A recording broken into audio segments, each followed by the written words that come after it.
नमस्कार दोस्तों, फटाफट जानते हैं राजस्थान की आज की बड़ी खबरें। टोटल 20 खबरों को जानेंगे तो सबसे पहले चैनल को सब्सक्राइब करें और वीडियो को लाइक कर दें। तो फटाफट चले जानते हैं आज की 20 खबरें। नमस्कार। राजस्थान की सियासत के सबसे बड़े चुनावी दंगल की उल्टी गिनती शुरू हो चुकी है। क्या भजनलाल सरकार और प्रदेश निर्वाचन आयोग 15 नवंबर की सीमा के भीतर निकाय और पंचायती राज चुनाव कराने के लिए तैयार है? हाईकोर्ट की सख्त हिदायत के बाद राज्य के प्रशासनिक हमले से हलचल तेज हुई है। विपक्ष का आरोप है कि सत्तारूढ़ दल हार के डर से परिसीमन और वोटर लिस्ट के नाम पर चुनाव टालता आ रहा था, लेकिन अब कानूनी पेचों के बीच निर्वाचन आयोग ने सभी जिला कलेक्टरों को मतदाता सूची के पुनरीक्षण के आदेश दे दिए हैं। राजनीतिक विश्लेषकों का मानना है कि यह चुनाव राजस्थान सरकार के पिछले कामकाज का सीधा रिपोर्ट कार्ड साबित होगा।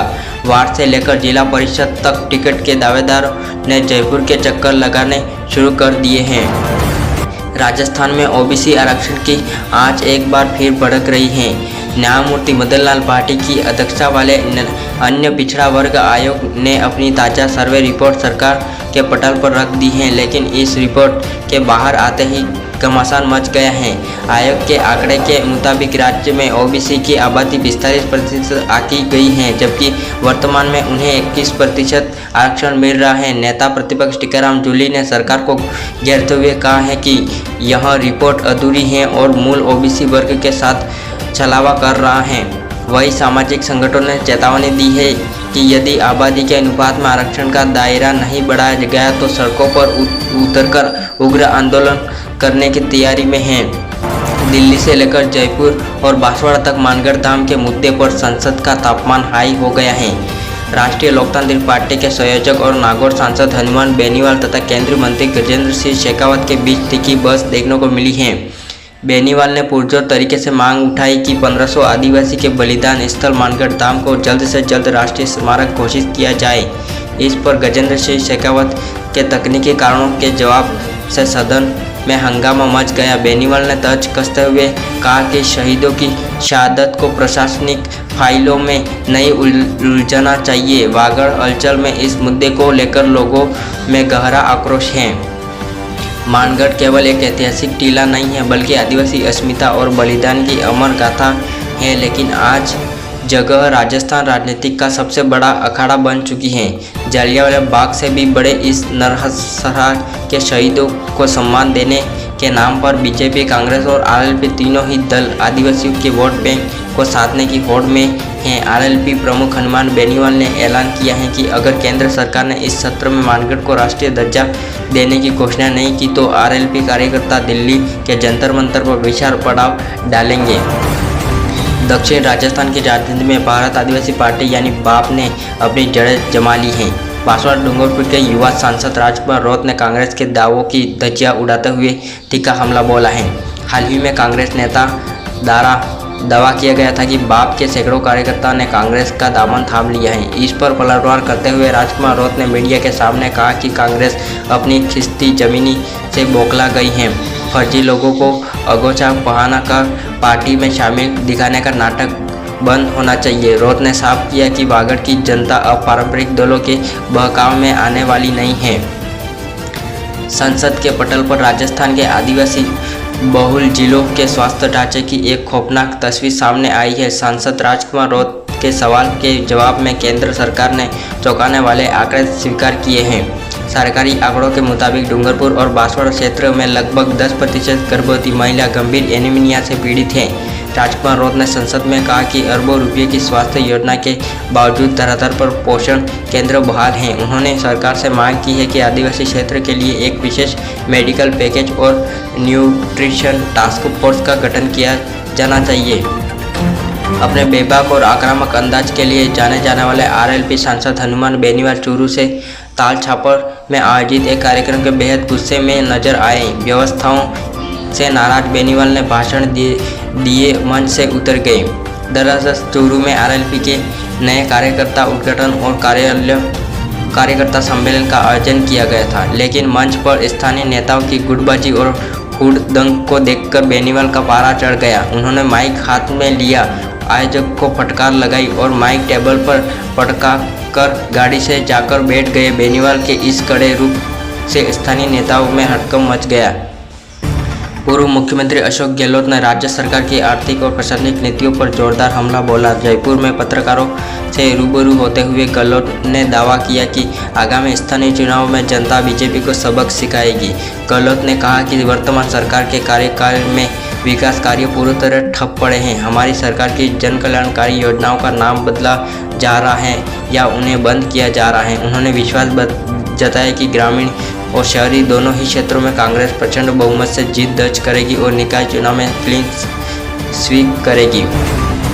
नेता प्रतिपक्ष टीकाराम जूली ने स्थानीय निकाय चुनाव में हो रही देरी को लेकर पंजाब सरकार की नीयत पर गंभीर सवाल खड़े किए हैं। जूली का कहना है कि बीजेपी की अधूरी रिपोर्ट में हार का डर साफ दिख रहा है। एक प्रोस्नेट जारी करते हुए टीकाराम जूली ने कहा कि सरकार जानबूझकर सीमांकन और नए वार्डों के पुनर्गठन का बहाना बनाकर लोकतांत्रिक प्रक्रिया को रोक रही थी, लेकिन अब जब कोर्ट का दबाव पड़ा तो सरकार के पास कोई रास्ता नहीं बचा है। उन्होंने कांग्रेस कार्यकर्ताओं का आह्वान किया और वे हर वार्ड में जाकर सरकार की विफलताओं को उजागर करें। मुख्यमंत्री निवास पर देर रात तक चली कैबिनेट और प्रशासनिक अधिकारियों की उच्च स्तरीय बैठक में कई बड़े फैसले लिए गए। सीएम प्रज्वल शर्मा ने साफ किया कि योजनाओं के क्रियान्वयन में किसी भी तरह की ढिलाई बर्दाश्त नहीं की जाएगी। बैठक में मुख्यमंत्री ने राइजिंग राजस्थान इन्वेस्टमेंट समिट में के समझौते के धरातल पर उतारने और बजट घोषणा को संबद्ध तरीके से पूरा करने में निर्देश दिए। इसके अलावा आगामी पंचायत राज और निकाय चुनाव को ध्यान में रखते हुए ग्रामीण इलाकों में सड़क और पानी की समस्याओं का त्वरित समाधान करने का खाका तैयार किया है। राजस्थान के शिक्षा मंत्री मदन दिलावर और कांग्रेस प्रदेश अध्यक्ष गोविंद सिंह डोटासरा के बीच तक की चरम पर पहुंच गई हैं। ट्रांसफर पॉलिसी और विवादित बयानों को लेकर दोनों नेता एक दूसरे के हमलावर हो चुके हैं। डोटासरा द्वारा दिए गए बयानों का जवाब देते हुए मदन दिलावर ने कहा कि कांग्रेस शासन में शिक्षा विभाग भ्रष्टाचार का अड्डा बन चुका था, जिसे हम पारदर्शी बना रहे हैं। दिलावर ने अपने अनूठे और तर्ज भरे अंदाज में कहा कि विपक्ष मुद्दाहीन हो चुका है और सिर पर सुर्खियां बटोरने के लिए व्यक्तिगत कटाक्ष कर रहा है। कैबिनेट मंत्री किरोड़ीलाल मीणा एक बार फिर अपने सख्त तेवरों को लेकर चर्चा में हैं। कृषि एवं आपदा राहत विभाग के कार्यों में सुस्ती को लेकर उन्होंने प्रशासनिक अधिकारियों की जमकर क्लास लगा दी है। एक नई जन सुनवाई के दौरान किरोड़ीलाल मीणा ने अधिकारियों को दो टूट लहजे में कहा कि जनता के काम में देरी कतई बर्दाश्त नहीं की जाएगी। अगर किसी अफसर ने भ्रष्टाचार या लापरवाही की तो उसकी जगह दफ्तर में नई जेल में होगी। किरोड़ीलाल ने इस कड़े रुख में नौकरशाही में हड़कंप का माहौल है। कोटा में वरिष्ठ कांग्रेस विधायक शांति धारीवाल ने एक बयान से राजस्थान में कांग्रेस फिर से पुरानी गुटबाजी के जिन्न को बाहर निकाल दिया है। धारीवाल ने सार्वजनिक मंच से कह दिया था कि राजस्थान में तो अशोक गहलोत की आलाकमान है। इस बयान के आते ही संगठन के बड़े नेताओं में असमंजसता फैल गई। पीसीसी चीफ गोविंद सिंह डोटासरा के समर्थक का मानना है कि इस तरह के बयानों से कार्यकर्ताओं के गलत संदेश जाता है और पार्टी हाईकमान की सर्वोच्चता को चुनौती देने वाले इस बयान पर दिल्ली दरबार की क्या प्रतिक्रिया होती है, इस पर सबकी नजर टिकी हुई है। कांग्रेस के वरिष्ठ नेता और पूर्व उप मुख्यमंत्री सचिन पायलट प्रदेश भर में युवाओं और बेरोजगारों की आवाज़ बनने के लिए एक बार फिर से जनसंपर्क अभियान की शुरुआत करने जा रहे हैं। पायलट के करीबी सूत्रों के अनुसार वे संभाग स्तर पर युवा सांसद संवाद कार्यक्रमों का आयोजन करेंगे। इसमें पेपर लीक, रोजगार के अवसर और युवाओं के भविष्य जैसे मुद्दों को प्रमुखता से उठाया जाएगा। पायलट की इस प्रति सक्रियता को आगामी निकाय और पंचायत चुनाव में युवाओं को पार्टी से जोड़ना की रणनीति के रूप में देखा जा रहा है। मुख्यमंत्री और वित्त मंत्री दिया कुमारी राजस्थान को आर्थिक रूप से मजबूत करने और पर्यटन के क्षेत्र में नया आयाम स्थापित करने के लिए एक मेगा प्लान पेश किया है। दिया कुमारी ने बताया कि राज्य में नए हेरिटेज सर्किट बनाए जाएंगे, जिसमें ग्रामीण पर्यटन को बढ़ावा मिलेगा। उन्होंने कहा कि पिछली सरकार के वित्तीय कुप्रबंध के कारण राज्य पर भारी कर्ज का बोझ पड़ गया था, जिसे कम करने के लिए राजस्व जुटाव के नए स्रोतों पर काम जारी है। राजस्थान के उप मुख्यमंत्री और परिवहन मंत्री प्रेमचंद बैरवा ने राजस्थान में खस्ता हाल सड़कों पर रोडवेज की बसों के आधुनिकीकरण को लेकर उच्च स्तरीय समीक्षा बैठक बुलाई। बैरवा ने अधिकारियों को निर्देश दिया कि राजमार्गों पर अवैध रूट से चलने वाले वाहनों पर अकेल लस्सी चाय और रोडवेज बेड़े में नई इलेक्ट्रॉनिक बसों को शामिल किया जाए। हालांकि विपक्ष का आरोप है कि लोक परिवहन सेवाएं बदहाली के दौरे में गुजर रही हैं और जनता को मूलभूत सुविधा नहीं मिल रही हैं। केंद्रीय मंत्री गजेंद्र सिंह शेखावत अपने संसदीय क्षेत्र जौनपुर के भी दिवसीय दौरे पर हैं, जहां वे केंद्र सरकार द्वारा संचालित विभिन्न विकास परियोजनाओं का जायजा ले रहे हैं। शेखावत के जल जीवन मिशन और स्मार्ट सिटी प्रोजेक्ट की प्रगति का निरीक्षण किया। उन्होंने अधिकारियों को काम में पारदर्शिता लाने और तय समय सीमा के अंदर काम पूरा करने में निर्देश दिए हैं। इसके साथ ही उन्होंने स्थानीय कार्यकर्ताओं से मुलाकात कर चुनाव तैयारी का फीडबैक भी लिया है। राजस्थान भाजपा प्रदेश अध्यक्ष सीपी जोशी ने राज्य भर में जिलाध्यक्षों और मोर्चा के अध्यक्षों के साथ वर्चुअल बैठक कर निकाय चुनाव की रणनीति तय की है। जोशी ने कार्यकर्ताओं को संबोधित करते हुए कहा कि राज्य और केंद्र सरकार की कल्याणकारी योजनाओं को घर तक पहुंचाना ही हमारी सबसे बड़ी ताकत है। उन्होंने कहा कि टिकट का आधार केवल जनसभा और जिताऊ उम्मीदवार होगा। बीजेपी निकाय और पंचायत दोनों चुनावों में ऐतिहासिक जीत हासिल करेगी। भारत आदिवासी पार्टी बाप के फायर ब्रांड नेता राजकुमार रौत ने आदिवासी अधिकारों के संरक्षण के लिए दक्षिण राजस्थान में एक विशाल पद यात्रा निकालने का ऐलान किया है। इस यात्रा का मुख्य उद्देश्य जल जंगल जमीन के संवैधानिक अधिकारों की रक्षा करना होगा।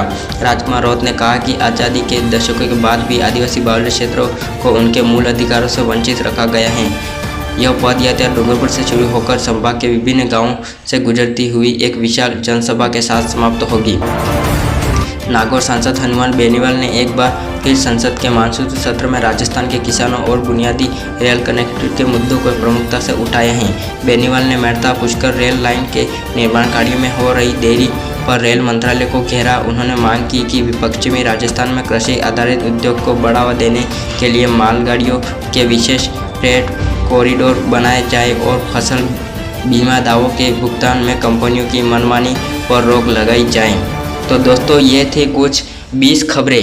आपको ये 20 खबरें अच्छी लगी हो और इसके बारे में जो भी कमेंट करना है आप कमेंट बॉक्स में अपना कमेंट कर सकते हो। और इसी तरह लेटेस्ट सुबह की ताज़ा खबरें देखने के लिए हमारे चैनल को सब्सक्राइब जरूर करें और लाइक करें और वीडियो को ज़्यादा से ज़्यादा शेयर करें। धन्यवाद।